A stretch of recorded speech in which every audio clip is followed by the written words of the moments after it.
오늘 본문은 신명기 6장 4절에서 9절까지 제가 봉독하겠습니다. 신명기 5장에서 8장은 전체 단락은 11장까지입니다. 그래서 마지막 9장, 10장, 11장은 내일 새벽성에 모레 글패 월화수 3일 새벽에 만나게 되겠습니다. 전체 구조는 이렇습니다. 5장의 서론인데 거기에 가운데 십계명이 나옵니다. 이 십계명은 호렙산에서 받은 언약의 중심이라는 거죠. 그래서 사실 십계명만 지키면 하나님의 나라가 이 땅에 이루어집니다. 그 나머지 언약은 십계명의 전부 해석에 불과합니다. 그 십계명을 어떻게 우리가 지키는가 하는 건 예수님이 잘 말씀하셨죠. 간음하지 말라 그래서 나 간음 안 했다, 그게 지킨 게 아니고 내 마음에 간음이 없어야지. 내 도둑질 안 했다가 아니고 내 마음에 도둑심이 없어야죠. 살인 안 했다가 아니고 형제를 대하여 라가라고도 할 수 없는 그 한 존재를 하나님의 창조 형상으로 존중하는 그 조건, 그 사람의 일, 그 사람의 상황이 아니라 그 사람의 존재를 존중하는 이것이 십계명이죠. 그 양쪽으로는 이 말씀은 모세가 대언했다, 모세가 대언했다, 그걸 듣고 백성이 약속했다. 이게 이제 5장이에요. 그 다음에 6장에 우리가 잘 아는 쉐마가 나옵니다. 그리고 9장, 10장, 11장은 쉐마의 학대가 나와요. 잘 보시면 쉐마의 용어가 5번 나옵니다. 그래서 쉐마를 쫙 풀어주고 있습니다. 오늘 우리는 그 부분은 보지 않습니다. 그리고 7장, 8장이 메인 그 띠임이 나오는 부분이죠. 그 중심 내용인데 7장과 8장 가운데는 복입니다. 핵심이 복. 7장에서는 복을 주리라, 8장에서는 복을 누릴 때 그렇게 하는 것이고, 7장에서는 그 복 앞에 썩히지 마라. 내가 택했고 내가 구원한 나의 백성이다, 썩히지 말아라. 뒤쪽은 주저앉지 말아라. 주저앉으면 썩힌다. 계속 전진해야 된다, 그런 것이고, 복을 누릴 때는 앞쪽도 뒤쪽도 낮추는 훈련. 그러니까 복을 안 누리려면 마음이 높아지면 돼요. 그러면 복을 못 누려요. 자, 그러면 오늘 내용으로 들어가겠습니다. 오늘은 특별히 정말 성경은 제가 설명드릴 시간이 없습니다. 우리 성도님들하고 요즘 우리가 성경 읽기를 하고 있잖아요. 성경 읽기를 하고 있는데 이 본문에서 제가 이렇게 퀴즈를 드렸죠. 이게 뭐 하라, 하지 말라, 뭐 하라. 근데 그 성도님들이 제가 토요일 날 조사해 봤더니 하여튼 뭐 10번씩 정도는 읽으신 분들이 많더라고요. 근데 10번을 읽어도 뭐를 읽었는지 전혀 알 수가 없는, 우리가 처음 만났죠. 우리가 성경을 못 읽는 사람들이구나. 기독교는 성경을 읽지를 못합니다. 왜 못 읽어요? 이게 뭐 하나님의 말씀이니까 이게 뭐 막 어마어마한 의미를 너무 갖다 붙여서, 설교에서 항상 그러니까. 그래서 어떤 상황에서 하나님이 왜 이 말씀을 하셨나, 그걸 전혀 못 만나는 거죠. 이 신명기 5장에서 11장까지는 보십시오. 출애굽한 첫 세대는 광야에서 지금 다 죽었잖아요.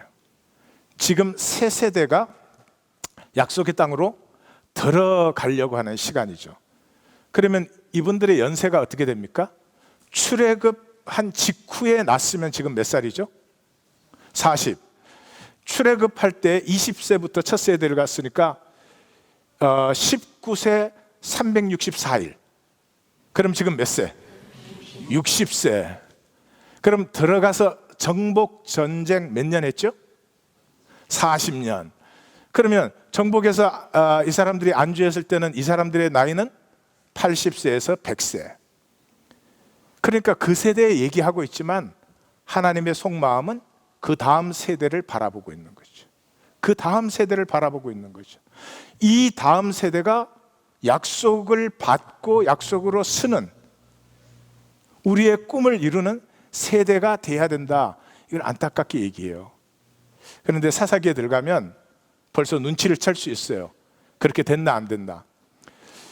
2장 서론에서 여호와의 종 눈의 아들 여호수아가 110세의 죽음에 그 세대 사람들이 다 죽었어요. 이 가나안을 하나님을 신뢰해서 가나안을 정복한 세대가 다 죽었어요. 그 후에 일어난 다른 세대, 우리의 자녀들이에요. 여호와를 알지 못하며 여호와께서 이스라엘을 위하여 행하신 일도 알지 못하였더라. 이 사사기에 반복된 비극, 불순종하고 고난당하고 쫓겨가고 하나님한테 구하면 또 구해주면 또 똑같은 것을 12번이나 반복하는 이 사사기의 처참함의 이유가 무엇이냐? 이 세대는 여호와를 알고 여호와의 약속을 지키시는 신실한 여호와를 알 수 있는 교육을 부모들에게 못 받았어요. 자, 그래서 핵심은 5장에서 11장은 차세대 교육이에요. 그걸 하기 위해서 지금 너희 앞에 있는, 지금은 이제 이 세대들 3세대 4세대 앞에는 이 말씀이 지금 기록되어 있는 말씀이죠. 기록되어 있는 이 말씀을 모세가 받아서 준 하나님의 말씀이다. 이게 이제 양쪽으로 나온다, 그런 말씀이죠. 그래서 이 전체에 보면 자녀들에게 새기라는 말이 반복적으로 나오죠. 너희가 건너가서 차지할 땅, 정복 세대는 정복하기 바쁜데 무슨 차지합니까? 또 나오잖아요. 내 아들과 내 손자들, 내 자녀에게 부지런히 가르쳐라. 집과 우물과 아름다운 성읍을 얻게 한 거는 벌써 그 다음 세대에 들어간 거죠. 그 다음에 내 자녀들은 썩히지 말고 계속 전진해라. 그 수밖에 없습니다. 세상에 물들지 않을 수 있는 방법은 그냥 하나님의 말씀으로 한 스텝 한 스텝, 못 가도 좋습니다, 흔들려도 좋습니다, 부족해도 좋습니다, 한 발자국이라도 내어 딛는 사람은 세상에 물들지 않을 수 있습니다. 우리 중에 누구도 나는 절대 물들지 않아, 그런 사람은 없어요. 그 다음에 또 뭐라 그래요? 혼인하지 말라. 지금 이분들은 80세에서 100세인데 뭔 혼인? 그 다음 세대 얘기죠. 이 사람들이 정복 시대에 언제 그 사람들의 우상 제단 만들고 섬길 시간이 있어요? 다 다음 세대 얘기죠. 그들의 신을 섬기지 말라. 그들이 많으니 분명히 이 약속의 땅 정복은 이 민족들의 수가 훨씬 많았습니다. 그러니 주저앉고 싶은 마음이 많았을 것입니다. 자, 하나님 말씀하십니다. 조금씩. 왜요? 생명은 한순간 한순간밖에 못 삽니다. 한 스텝 한 스텝밖에는 못 갑니다. 그 한순간이 끊어지면 죽는 것입니다. 그 길 외에는 생명과 생명의 유업이 자라나는 다른 길이 없죠. 그 다음에 오직 은혜를 의뢰하게 하라. 은혜라고 하는 것은 하나님이 약속을 신실하게 지킨다, 이것을 은혜라고 하는 것입니다. 추상적으로 말씀 듣고 내 기분 좋아지면 은혜 받았다 그러지 마시고, 하나님은 자기의 약속을 절대로 지키시고 자기 약속에 자기 자신을 바인드시킨, 구속시켜버린 그 하나님의 약속을 내가 붙들고 있다, 이걸 은혜라고 하는 겁니다. 그래서 그 아름다운 약속이 지켜져서 아름다운 땅에 이르게 될 때 밀보리, 포도, 무화과, 석류, 감람, 꿀, 모자람이 없고 부족함이 없는 땅, 배부르며 아름다운 집에, 여러분 정복 세대는 내가 짓지 아니한 집을 얻는다 그랬죠. 그죠? 그건 전쟁에서 얻은 거죠. 파지 아니한 우물, 심지 아니한 포도원을 얻으리라. 신명기에 있어요. 그러면 내가 세우지 아니한 성읍, 짓지 아니한 집, 내가 가꾸지 아니한 포도원을 얻는다, 이 말은 뭐예요? 전쟁에서 승리하는 거죠. 근데 그렇게 얻은 집이 별로 좋을까요? 별로 좋지 않겠죠. 근데 아름다운 집에 거주할 때는 언제예요? 지금? 새로 집을 지은 거죠. 이게 새 세대 얘기죠. 내 소유가 다 풍부하게 될 때, 그때 잊어버리지 말아라. 잊어버리면 반드시 멸망한다. 멸망은 딱 한 가지로 오는데, 하나님의 말씀을 청종하지, 쉐마하지 아니할 때. 자, 그럼 전체 구조는 이제 아셨죠? 그러면 그 내용은 제가 간단하게 가도록 하겠습니다. 5장은 십계명이 나오고 양쪽에 모세가 태어난 것이다. 그것이 5장이라 그랬죠. 그래서 1절에서 5절까지 모세가 태어났다. 이 모세가 태어난 말씀은 그렇게 나오죠. 3절에서 여호와께서 우리 조상들과 세우신 게 아니요 오늘 여기 살아있는 우리와의 약속이다 그러는 거죠. 그 약속의 핵심이 뭐냐? 십계명이라는 거죠. 그래서 십계명의 서론은 나는 너를 종되었던 애굽에서 인도하여 낸 내 하나님 여호와다. 그러므로 첫째, no other God before me. 나 외에 다른 신을 두지 말라. 두 번째, 우상이나 행상을 만들지 말라. 여기서 중요한 단어는 자기를 위하여입니다. 자기를 위하여. 우상화, 형상화 시키는 것은 우상화, 형상화 되면 내가 컨트롤할 수 있죠. 내가 컨트롤할 수 있죠. 그러니까 내가 하나님을 믿는데 내가 컨트롤할 수 있는 하나님은 우상입니다. 예, 내가 사정되면 순종하고 내가 사정되면 예배 드리고 내가 또 여유가 있으면 뭐 나누기도 하고 예, 그것은 나의 우상입니다. 결코 나를 변화시키는 살아계신 하나님이 될 수가 없지요. 내가 컨트롤하는데 나를 변화시키겠습니까?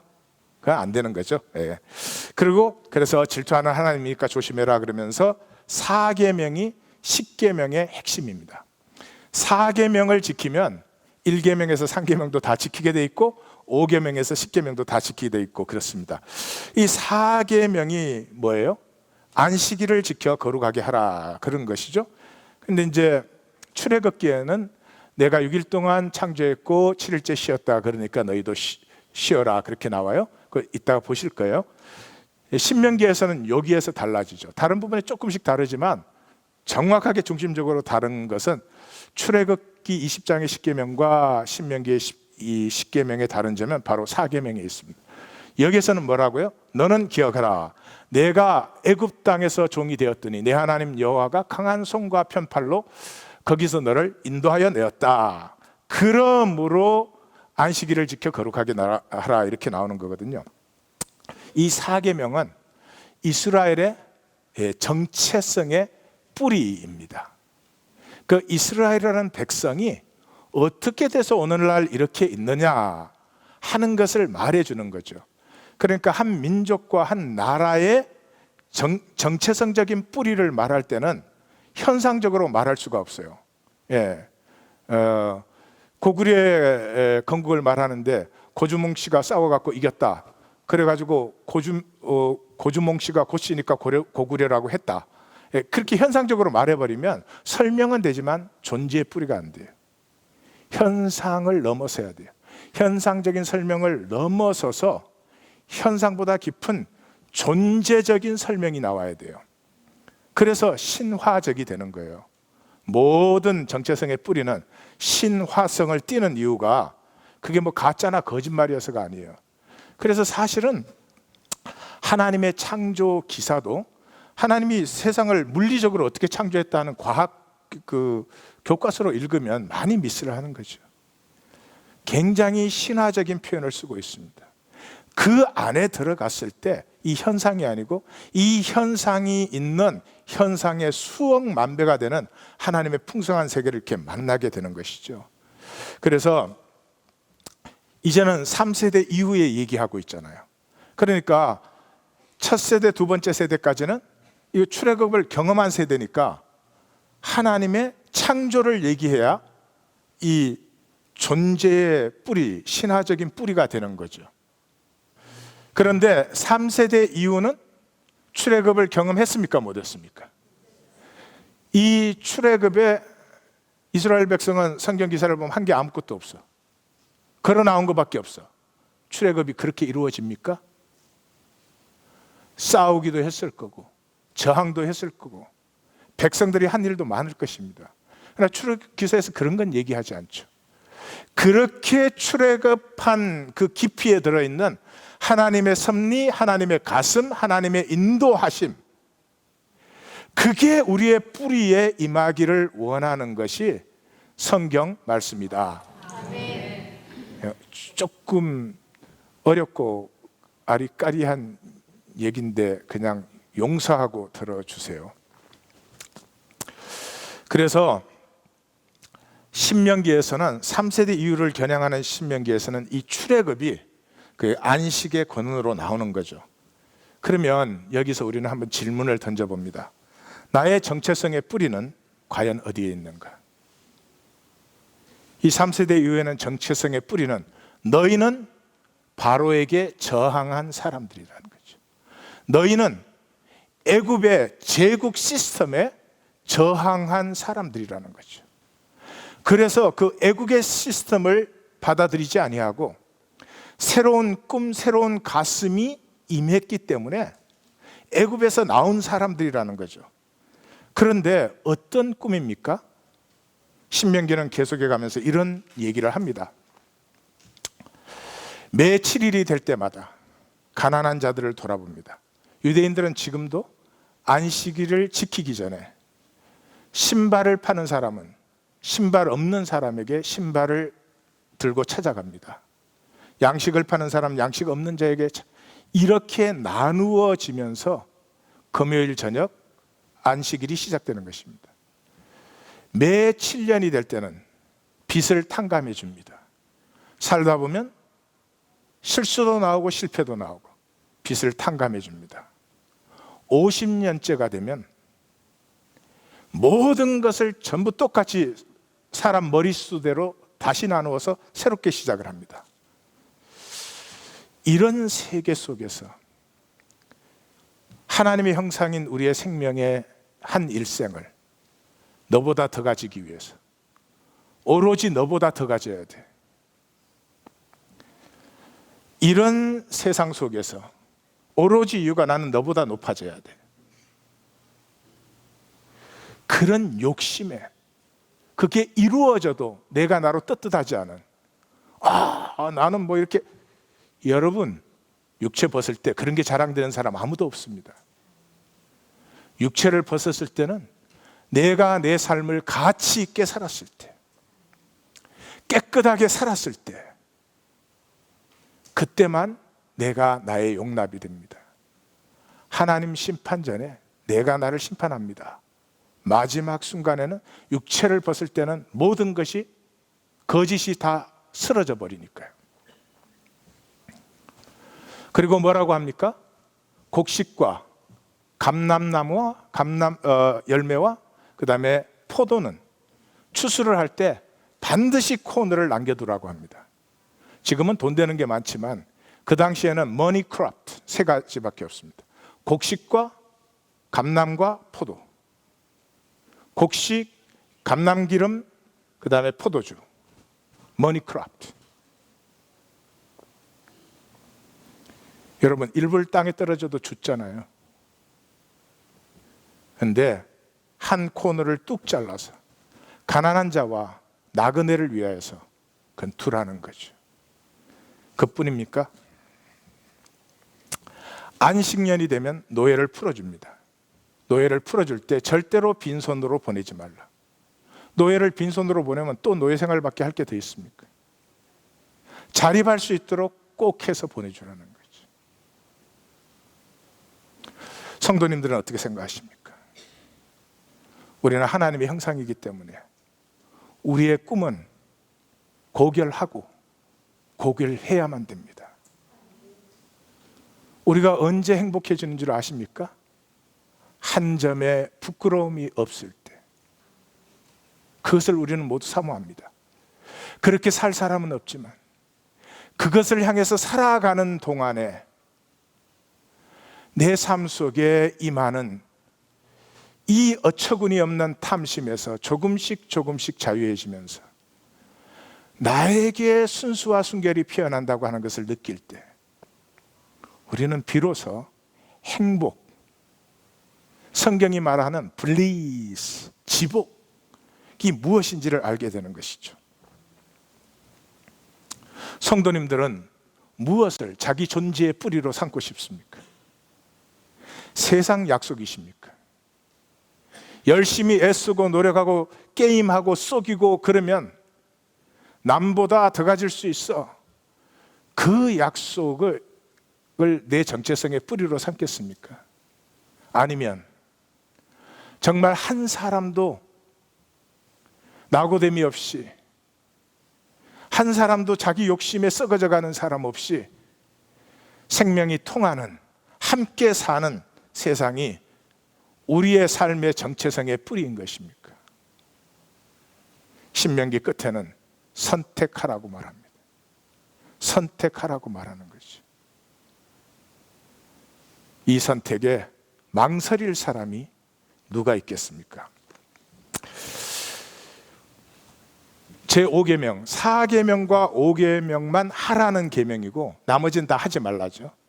그래서 하나님에 대해서는 4계명이죠. 우리에 대해서는 5계명입니다. 내 부모를 공경하라. 내 부모를 공경하지 못하는 사람은 세상에 아무것도 사실은 누릴 수가 없습니다. 부모는 자격이 있든 없든 잘했든 못했든 그 지혜가 온전치 못해서 그렇지 자녀를 위해서 자기 생애를 쏟아부은 것이 부모입니다. 그래서 부모는 그 조건, 상황, 자격에 상관없이 그 존재 자체로 존중할 수 있는 우리의 이 생명 관계의 출발점이에요. 그래서 부모를 공경하세요. 제가 젊을 때는 이런 설교 절대 안 했어. 내가 이제 부모가 됐으니까. 이렇게 상황에 따라서 사람은 6장이 쉐마입니다. 쉐마. 쉐마는 사실은 굉장히 중요하지만 내용은 간단하죠. 1절에서 3절까지는 이 건너가서 차지할 땅, 내 아들 내 손자, 그런 그 다음 세대가 꼭 듣고 행하도록 만들어야 된다. 거기에서 나오는 자녀 교육의 핵심이 오늘 우리가 본문으로 읽은 쉐마의 핵심 부분 4절에서 9절이죠. 시작이 오직 하나인 여호와시니, 우리 개역 개정은 유일한 그랬는데 이 의미를 잘 몰라서 그렇게 하시는 것 같아요. 여기 하나라는 건 숫자를 얘기하지 않아요. 하나, 둘을 얘기하지 않아요. 하나라는 것은 하나다라는 거죠. 삼위일체 하나님이 세 분의 다른 하나님이 온전한 하나를 이루고 있잖아요. 하나인 여호와세요. 그러므로 성경의 구원은 그 하나님과 하나가 되는 구원 외에는 없습니다. 기독교는 하나님의 복음의 진리를 인간 그릇에 담았기 때문에 짝퉁이 많이 들어있으니까 성도님들이 스스로 잘 구분하셔야 돼요. 예, 그냥 성경적으로는 하나님과 하나 된 거 외에는 없어요. 하여튼 40일 금식 기도 10,000번을 했어도 하나님과 단절되어 있으면 그건 구원이 아니죠. 근데 하나님과 하나 되는 것이 어떻게 하나 되냐는 거죠. 그거야 마음과 뜻과 힘을 다해 하나님을 사랑하는 거죠. 예, 자녀들에게 마음과 뜻과 힘을 다하잖아요. 하나로 느껴지니까. 예. 그래서 그것을 마음에 새기고 내 자녀에게 가르쳐라. 어떻게? 집에 있을 때도 길에 있을 때도 누웠을 때 일었을 때 하고 손목에다 붙이고 미간에다 붙이고 문설주에 붙여서 나갈 때 보게 하고 바깥문에 붙여서 들어올 때 보게 하라. 이게 쉐마죠. 7장과 8장 이제 내용으로 들어갑니다. 7장과 8장 중심에 뭐가 있다 그랬죠? 그 사이에 벌써 예, 복이 있다 그랬죠. 복. 그 7장은 복을 주리라, 8장은 복을 누릴 때. 그럼 7장을 먼저 보겠습니다.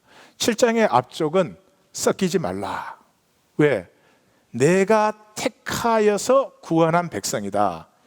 그러니까 섞이지 말라. 지금 이 시대에 제일 어려운 문제 중에, 의학적으로 어려운 문제 중에 하나가 바이러스예요. 바이러스. 이 바이러스는 속수무책이잖아요. 예, 이 매년 그 독감이 플루가 유행하는데 그걸 고치는 방법은 없죠. 고치는 방법은 없어요. 왜냐 그러면 바이러스이기 때문에. 근데 이 바이러스가 점점 복잡해지고 다양해져 가지고 이제 참 약이 점점 세지고 이러다가는 이제 약이 사람을 죽이는 시대가 이미 왔죠. 근데 육체의 바이러스보다 성도님들, 육체의 바이러스야. 약 먹고 휴식하면 컨트롤이 되잖아요. 그거에 억만 배 위험한 것이 영적 바이러스예요. 영적 바이러스가 딱 들어오면 육체밖에 몰라요. 보이는 나, 보이는 나, 내가 어떻게 보이나, 사람들이 나를 어떻게 보나, 이거에 미쳐요. 미쳐 사람이. 그러면 구하는 게 두 가지예요. 쾌락과 화려한 것. 속으로는 쾌락을 누렸으면 좋겠어요. 바깥으로는 화려했으면 좋겠어요. 불안도 들어있죠. 무시받고 싶지 않은, 그게 들어있죠. 자, 그렇기 때문에 이 1절에서 11절까지 섞이지 말아라. 내가 택하고 구하는 백성이다. 이 이방 문화를 통해서, 이 이방 종교, 음란한 제의를 가지고 있는 이방 종교를 통해서 들어오는 영적 바이러스를 결사적으로 지켜야 된다. 그래서 그들을 진멸하고, 그들과 언약도 하지 말고, 불쌍히 여기지도 말고, 혼인도 하지 말고. 이게 물리적인 얘기가 아니라 영적인 얘기라고 하는 건 이미 우리가 나누었어요. 섞이면 그들의 가치를, 섞이면 그들의 가치를 섬기게 돼 있어요. 그래서 참 멀쩡한 이 기독교인들이 말이죠, 멀쩡한 기독교인들이 평생 구하는 게 뭐 그거예요. 사람에게 어떻게 보이는가, 어떤 차를 사는가, 어떤 집을 가지는가, 어떤 지위를 가지는가, 어떤 성취를 사람들에게 보이는가. 내 속에 있는 하나님의 이 귀한 생명은 가꿀 줄도 모르고, 이 생명이 건강하면 그건 저절로 피는 열매가 아니겠어요? 그러면 자유롭게 누리지. 이 생명 없이 그거를 만들려고 하면 그게 완전히 종노릇을 하게 되죠. 그래서 12절에서 16절은 듣고 지켜 행하면 모든 복과 건강이 오는데, 다시 한번 그들의 신을 조심해라. 그건 올무다, 올무라는 단어를 쓰죠. 그리고 두려워 말라. 너희가 이 조금씩 전진해 나가야만 되는데, 주저앉으면 안 되는데, 그 주저앉는 이유가 뭐예요? 두려워서. 왜? 두려워하지 말라. 여호와께서 이적을 보여서 왕벌을 보내신대요. 왕벌. 이 왕벌이라는 단어 자체는 고통을 주다, 그런 동의어입니다. 왕벌이 됐든 어쨌든 저 사람들을 대적하는 것은 너희가 아니라 나다라는 거죠. 저들의 중심에 칼로 죽일 수는 있지만 저들의 중심에 두려움을 주고 이런 것은 뭐 백성이 할 수 있는 문제가 아니죠. 하나님이 그렇게 하신다. 그러므로 반 발자국이 됐든 한 발자국이 됐든 각자 자기에게 주신 은혜를 따라서 계속 전진하는 성도님들이 되시기 바랍니다. 네. 자, 8장으로 갑니다.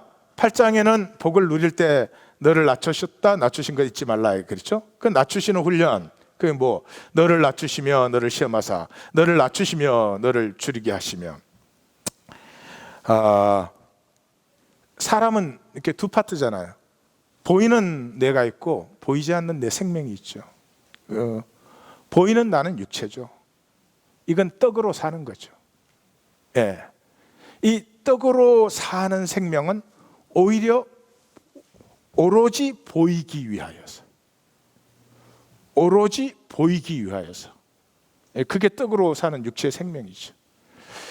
그런데 보이는 육체만 나 아니죠. 내 속에 보이지 않지만 영, 내 생명이 있습니다.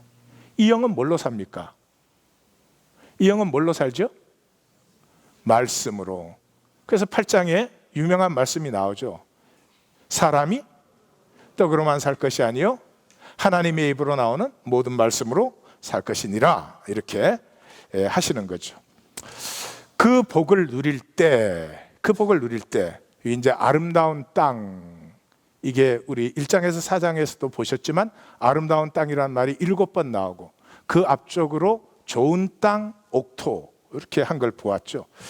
이 아름다운 땅, 시내 분천 샘이 흐르고 밀보리 포도 무화과 석류 감람 꿀 풍성한, 모자람도 없고 부족함도 없고 철과 동을 캐는 땅, 아름다운 집을 짓고 거주할 땅, 소양이 번성하고 은검이 정식되고 그렇게 소유가 풍부할 때 이렇게 말씀하시면서 이 말씀하시는 이유는 뭐예요? 그 다음에 나오는 거죠. 이렇게 아름다운 유업을 너희가 누리게 될 텐데 그때 낮추신 훈련을 기억하지 말라. 왜? 낮추신 것을 잊어버리면 복을 잃어버려요. 그래서 내 마음이 교만하여 잊어버릴까 염려하노라. 내가 출애굽했다, 광야에서 인도했지, 반석에서 물도 냈지, 만나도 줬지. 그런데 너희 마음이 교만해질까 봐 저를 따라서 해 주십시오. 교만은 패망의 선봉이요, 거만한 마음은 넘어짐의 앞잡이이니라. 예, 이것은 어디서 나올까요? 1 만화책에서 나온다? 이 소설책에서 나온다? 3 잠언 16장 18절에서 나온다. 어떻게 그렇게 잘하십니까? 간단한 건데 사실은 교만 지수가 높아지면 불만족 지수가 같이 높아집니다.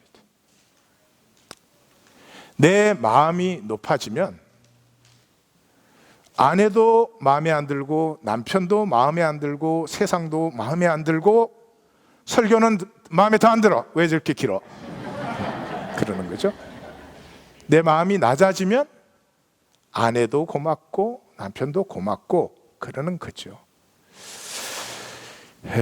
이 교만지수와 불만족지수는 함께 가는 거니까 지금 내 삶에 불만족스러운 게 많다 그럴 때 바깥을 보시면 계속 망하는 거예요.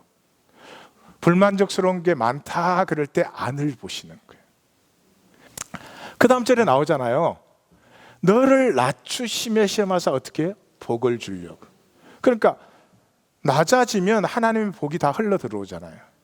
근데 높아지면 받은 복도 다 떠내려 가는 거죠. 근데 왜 우리가 그 좋은 복을 뿌리치고 교만할까? 교만할 때가 훨씬 재밌어요. 네. 제 전공 분야이기 때문에 제가 잘 알아요.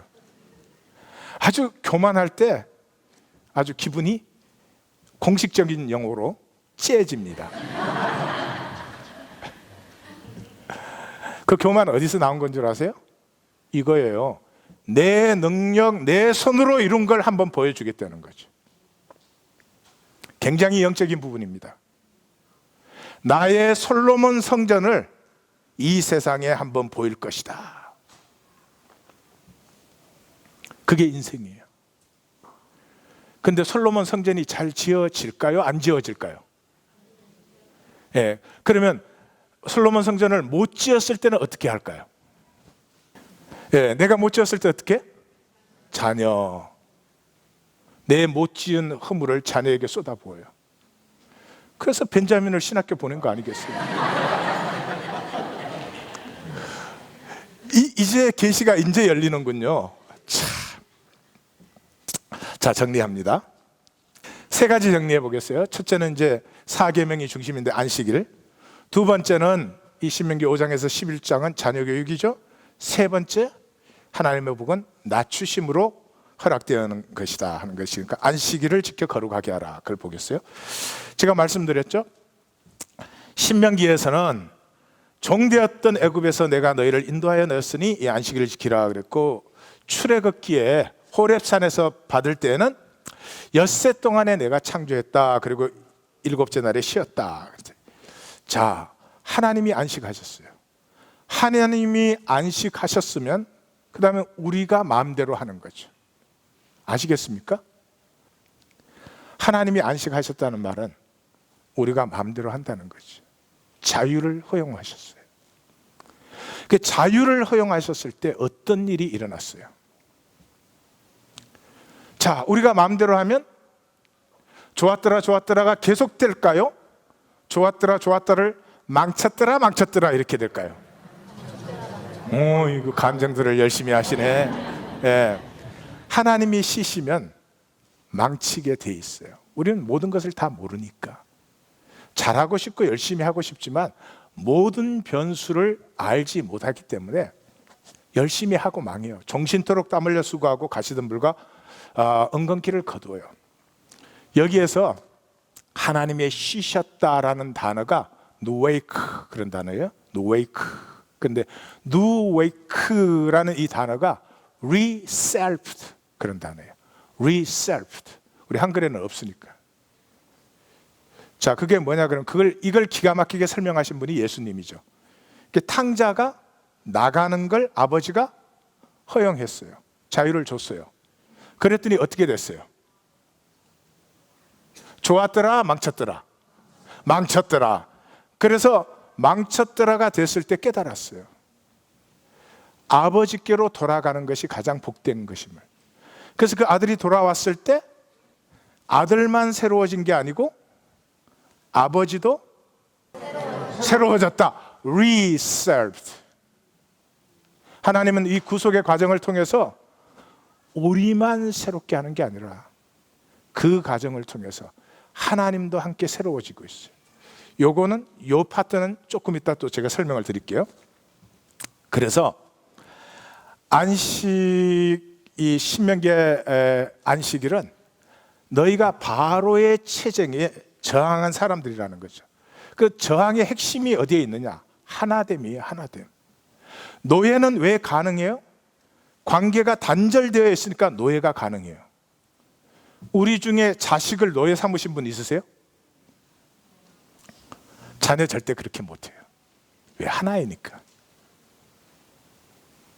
지금 노예가 있어요? 없어요? 이 시대 전부가 노예되어 있죠. 노예된 사회를 치유하는 길은 하나밖에 없어요. 법 고쳐서 안 돼요. 제도 고쳐서 안 돼요. 하나 되면 돼요. 가족, 종, 소, 나귀 할 것 없이 개까지 모두 하나가 되어라. 여기서 자, 오늘 두 가지 중요한 말씀을 제가 드리고 싶은데 첫 번째 것이 나옵니다. 생명은 하나인 것이 생명입니다. 하나가 아닌 생명은 없습니다. 내 영과 육이 하나이기 때문에 지금 내가 이렇게 생명으로 존재하고 있는 것이죠. 생명이려면 영과 육이 하나 돼야 돼요. 그래서 하나님도 몸이 있으세요. 영이신 하나님의 몸이 뭡니까? 이 우주죠. 로마서 1장 20절은 하나님의 신성, 그 본성이 만물에 나타났다 그렇게 되죠. 그 몸이죠. 자, 그런데 그렇게 해서 하나님도 하나로 계시는데 이것이 이제 성경의 특징이에요. 그래서 어느 영성, 어느 종교, 어느 사상에도 육체를 벗은 다음에는 영적으로 자유해진다, 새로워진다 이런 거는 많지만 몸을 입는다는 건 성경밖에 없어요. 부활 영체, 몸을 입는다는 건 성경에밖에 없어요. 왜 그래요? 영과 육이 합쳐져야 생명이기 때문에 부활 후에 귀신이 아니고 부활 후에 생명체로 살아가는 것입니다. 물론 그 몸은 흙에서 온 몸과 다르죠. 자, 그런데 그래서 하나됨이 생명인데 이 하나됨이 지금은 어떤 상태예요? 기계적이고 생체적인 하나됨을 가지고 있어요. 이 현상 세계를 허락하신 동안에는 하나님이 이렇게 태어나게 하셨으면 지금 내가 생명으로 살고 있는 거죠. 생명으로 사는데 이건 일시적인 것이고 영원한 하나됨은 영적, 인격적 하나됨이에요. Are you still there?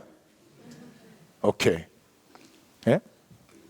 영적, 인격적 하나됨인데 그 영적, 인격적 하나됨이라고 하는 것은 자유가 허용된 다음에 자원함과 중심의 진실함으로 돌아와서 하나가 될 때 이 하나됨은 너가 내 안에 침투하고 나는 너 안에 침투하고 약복강가의 씨름처럼 그래서 나는 너에게 침투해서 새로운 너가 되고 너는 나에게 침투해서 새로운 나가 됐는데 그래서 끝나는 게 아니고 이 새로운 나가 또 새로운 너에게 침투하고 새로운 너가 새로운 나에게 침투하고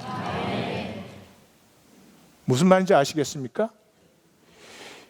권태로울 수 없는 역동적인 존재의 교통함입니다. 내가 얼마나 자격 있느냐 그런 것이 아닙니다. 그냥 사랑 전체로, 그 사랑을 믿는 믿음 전체로 나는 너에게 투입되어 버리고 너는 나에게 투입되어 버리는, 그래서 내가 사는데 너가 나타나고 너가 사는데 내가 나타나는, 갈라디아 2장 20절이 나타나는 이 생명의 복을 알지 못하고 무엇을 입느냐, 무엇을 타느냐, 얼마나 멋진 껍데기를 지어놓고 사느냐, 그게 왜 그런지 아십니까? 권태로워서 그래요. 쾌락이 필요하고 자극이 필요해요. 다 채우고도 부끄러워요. 다 채우고도 그 나가 내가 나를 좋아하지 못해요. 이방 종교의 거짓은 물러갔습니다. 그래서 16장에 가면 절기가 나오는데 그 절기가 뭐예요? 너희의 아들, 딸, 남종, 여종, 레이인, 객과 과부 전체가 하나가 되어라를 앞뒤로 얘기하면서 가운데 뭐가 들어오죠? 애굽에서 종되었을 때 그 단절된 세계의 부르짖음과 고통을 너희는 알고 있지 않느냐. 두 번째, 자녀 교육입니다. 자녀 교육은 주저앉으면 썩긴다 그런 거죠. 기독교 안에 있는 분들은 자기 실제를 한 번은 점검하셔야 됩니다. 내가 진정한 구원을 받은 것인지 아니면 교리적인 구원을 붙들고 있는지 한 번은 점검하셔야 돼요. 그게 내 실제가 뭐냐는 거죠. 근데 나의 실제를 이게 생각으로 생각하면 진짜 아리까리해요. 근데 나의 실제를 간단하고 정확하게 알 수 있어요. 내가 내 자녀에게 원하는 것이 무엇이냐. 왜냐하면 내가 아는 가장 좋고 귀한 것을 내 자녀가 가졌으면 좋겠어. 그래서 내 자녀가 하나님의 약속의 영광을 받는 자녀가 되기를 원하는지, 내 자녀가 세상 약속의 영광을 받기를 원하는지, 돈 잘 벌고 잘 먹고 잘 살고 사람들에게 인기 있고 그러면 좋겠다, 어느 쪽이신지, 그게 나의 실제입니다. 그게 정확한 나의 실제입니다. 그게 이유가 있죠. 왜냐 그러면 내가 못 살았기 때문에. 그게 가장 좋고 귀한데 내가 그걸 못 살았거든요. 그러니까 그것을 자녀에게 이양을 시켜요. 내가 못 산 삶에는 두 가지가 들어있어요. 동전의 양면이에요. 세상 체계의 악함이 있어요. 이놈의 세상이 얼마나 악해요. 아니 한 생명이 태어났으면 격려하고 위로하고 실패할 때마다 우리 속에 있는 존귀함을 다시 확인시켜주고, 그럼 우리가 다 피어났을 텐데 그러나요? 요만한 잘못이 있어도 정죄부터 하잖아요. 요즘은 이제 점점 세상이 이렇게 져서 못생겨도 정죄받아, 눈 작아도 정죄받아, 뭐 허리둘레가 좀 굵어져도 정죄받아. 아니 머리끝에서 발끝까지 성하게 나누는 데가 어디 있어요? 모두가 저주 아래 있죠. 두 번째가 대체적인 욕망이에요. 그래서 생존뿐이에요. 어려서부터 빨리 엄마의 감정에 맞춰줘야 이쁘다 그렇지. 엄마가 까꿍거리는데 나 지금 그런 무드 아니라고 짜증 딱 내봐. 걔는 어릴 때부터 이건 싹수가 그냥 지혜비를 닮아서 이렇게. 아유, 가정사가 이렇게 자연스럽게 나오는지 알 수가 없네. 빨리 상대방에게 맞춰줘야 인정받고 칭찬받고 용납받아요. 그러니 언제 나를 살아봐요? 언제 내 진정한 꿈을 만나요? 못 만나죠. 그 저주가 나에게서 끝나도 안타까운데 그걸 자녀에게 세례를 시키죠. 하나님의 약속의 영광을 자녀의 가슴에 심어주면 물론 하나님의 신실함도 누리거니와 그 신실함 안에서 모든 영원한 축복을 누릴 텐데 양쪽 다 빼앗는 그런 부모가 우리가 되는 것이죠. 자, 여기에서 두 번째 제가 중요한 말씀을 하나 드릴게요. 여러분, 여기 보면 색깔이 있죠. 이 나무도 색깔이 있고, 이 보라색도 색깔이 있고, 의자도 색깔이 있죠. 밤에 불이 꺼지고 깜깜할 때도 색깔이 있을까요, 없을까요? 색깔이 있는데 우리가 못 보는 걸까요? 색깔이 없는 걸까요? 이런 중요한 문제는 우리는 항상 다수결로 색깔이 있다 한번 손들어 보세요. 밤에 깜깜해서 못 봐도 색깔은 있다. 내려보시죠. 색깔이 없다. 내리시고 빨리 끝내자. 지금 두 분이 손을 드셨어요. 예배 끝나고. 여러분, 색깔은 없어요. 색깔 없어요. 색깔은 있는 건 빛밖에 없어요. 빛의 각도 이런 것을 우리가 의식하는 의식이 색깔이지, 색깔은 현상이에요. 본질이 아닙니다. 철학 공부하는 사람들은 이 질문을 꼭 들어요. 무인도에서 나무가 쿵 쓰러졌을 때, 아무도 그 소리를 듣지 못했을 때 그 소리가 있는가 없는가? 나무가 쿵 하고 쓰러졌어요. 소리가 있습니까 없습니까? 소리 없어요. 존재하는 것은 에너지의 파장밖에 없어요. 그걸 인간 의식이 소리로 들어요. 그래서 시편은 뭐라고요? 들리는 소리가 없으나 하나님의 말씀은 온 땅에 가득하도다. 빛이든 색깔이든 소리든 본질이 아닙니다. 본질이 아닌데 현상으로 우리가 의식을 하거든요. 그러니까 인간만이 호랑이나 하이에나가 이걸 보면 색깔이 없어요. 그냥 보는 거죠. 카멜레온이 봐도 그렇죠. 그런데 인간만이 색깔을 의식해서 예술이 나오고 소리를 의식해서 음악이 나오고 그래요. 그러니까 인간만이 의식을 의식하는 게 있어요. 의식을 의식하는 의식이 있어요. 여따오로 말하는 저를 용서해 주시기 바라요. 우리는 굳이 표현하면 그래요. 우리에게 영이 있다 이 말이죠. 영이 있어요. 그런데 우리를 영으로 창조하셨지만 육체 안에 넣어주셨죠. 그 육체 안에 있는 동안은 우리가 주권이 있어요. 우리가 마음대로 할 수 있어요. 탕자가 집을 나간 순간이에요. 자기가 마음대로 살아요. 그러면 우리에게 주권이 있을 때 우리의 삶은 복될까요? 망할까요? 망하죠. 망하니까 돌아올 수밖에 없어요. 하나님이 육체 안에 자기의 생명을 주신 한 가지 이유, 그 한 가지 이유밖에 없어요. 그것은 자원함과 중심의 진실함으로 하나님께 돌아와서 하나가 되게 하시려고. 근데 제가 말씀드렸죠. 이 돌아올 때 내가 내 주권을 세워서 나갔는데 돌아올 때는 내 주권을 포기한다. 아들이라 일컬음을 감당치 못하겠나니 품꾼의 하나로 보소서. 그래서 그 하나님의 아버지의 신실하심에 나를 내려놓을 때 내가 드디어 참된 주권으로 살아나는 이 역사. 참된 주권이란 말은 드디어 아버지의 약속의 유업을 받고 누리는 자가 된다. 아멘. 사랑하는 성도님들, 갈라디아서를 시작하면서 사도 바울은 사람에게서 난 것도 아니요, 사람으로 말미암은 것도 아니요, 사람의 뜻을 따라 된 것도 아니요, 사람에게 받은 것도 아니요, 사람에게서 배운 것도 아니다, 이렇게 합니다. 왜 그러죠?